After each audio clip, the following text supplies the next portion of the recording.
Kapal pengangkut ikan di Pelabuhan Pautere, Kota Makassar, Sulawesi Selatan meledak. Akibat ledakan itu, 9 orang alami luka dan kini jalani perawatan intensif. Keheningan Pelabuhan Pautere, Makassar, Sulawesi Selatan, Selasa pagi 3 Februari 2026 seketika berubah. Sirine ambulans menggema memecah kesunyian di pelabuhan antar pulau tersebut. Tim SAR berjibaku mengevakuasi warga yang alami luka.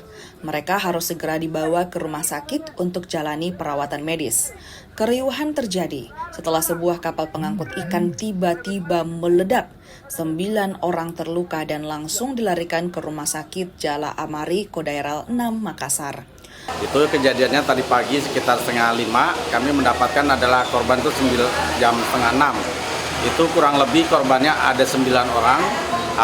Dari 9 itu rata-rata mayoritas itu 5 mengalami patah tulang. 3 mengalami patah tulang terbuka dan 2 mengalami patah tulang tertutup. Polisi yang menerima laporan juga turun tangan. Petugas lakukan penyelidikan penyebab kapal Rismawati Indah yang tengah bersandar meledak. Sejumlah saksi diperiksa untuk mengetahui kronologi ledakan. Ya, untuk saat ini ada 4 orang saksi, ya.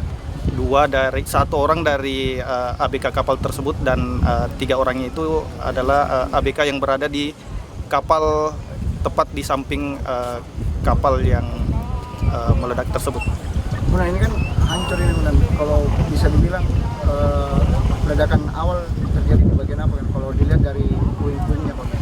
Ya, jadi sesuai dengan keterangan saksi atau ABK yang kami mintai keterangan bahwa ledakan pemicunya itu berawal dari mesin genset atau mesin kata mereka itu mesin engkol, ya. Mesin engkol itu mereka nyalakan, kemudian terjadi ledakan.